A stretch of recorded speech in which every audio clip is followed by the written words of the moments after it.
If someone isn't interested in acting on your feedback, don't push them harder.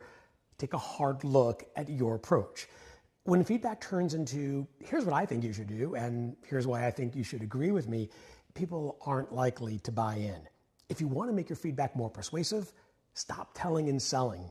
Start listening and learning.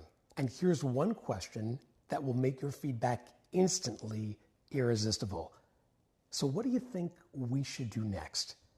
When people feel like they have agency over what to do next, they're less likely to see feedback as a threat and more likely to view it as an invitation.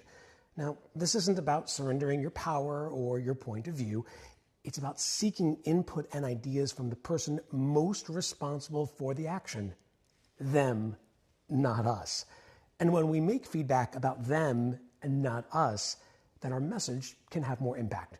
Because here's the sneaky, simple truth. We don't need to persuade others to act on our feedback if we're the ones who are listening. What do you think we should do next? Ask that question the next time you have to give feedback, and you'll probably get others to act.